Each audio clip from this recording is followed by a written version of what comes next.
Baltimore, Maryland, in November 4, quarterback Joe Flacco. Photo by Scott Taetsch, Getty Images. A day before Valentine's Day, Denver Broncos general manager John Elway broke Case Keenum's heart. The Super Bowl winning quarterback and GM said so long to the veteran signed in the 2018 offseason, or at least ended his time as the starter in Denver. Elway shipped a fourth-round pick to the Baltimore Ravens in return for former Super Bowl MVP Joe Flacco. The trade makes it clear that Elway's Broncos are in a win-now mode. With Flacco behind center, Elway must find the right pieces to ensure his success. Some may argue it's something the Ravens struggled to do during the latter part of Flacco's tenure.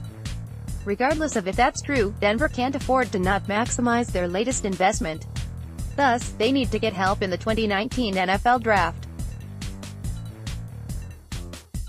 Offensively, the Broncos have two immensely talented, young, hard runners in Phillip Lindsay and Royce Freeman.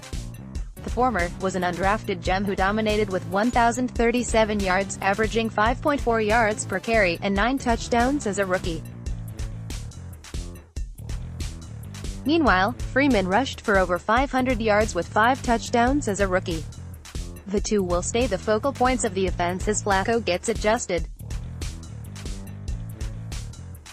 There are a pair of young receivers in Denver as well who should benefit from Flacco coming into town. His big arm gives second-year pro Courtland Sutton an opportunity to make more plays down the field. Sutton's ability to box out and play above the rim gives Flacco a target similar to Anquan Boldin. Deshaun Hamilton showed promise in his ability to run after the catch. He's an ideal threat underneath who'll likely bloom in year 2. The receiver position is a little thin given Emmanuel Sanders' uncertain future. Moreover, the tight end spot could use an upgrade as well. A more glaring weakness is seen on the offensive line, specifically offensive tackle. Couldn't protect Keenum and Flacco isn't mobile, so they'll have to address the offensive line early and more than once in the 2019 NFL Draft. Defensively, they have a solid front. Von Miller and the sensational Bradley Chubb are a quarterback-killing dynamic duo as edge pass rushers. In the secondary, Tremaine Brock and Bradley Roby are free agents. There's no guarantee either cornerback will return considering their 2018 film wasn't impressive. New head coach Vic Fangio has his hands full, but the 2019 NFL Draft should help relieve some pressure. With that in mind, let's look at some prospects that could and should be on Denver's radar. Page 2. Use your arrows to browse. Vic Fangio's defense utilizes a bunch of cover 2 concepts.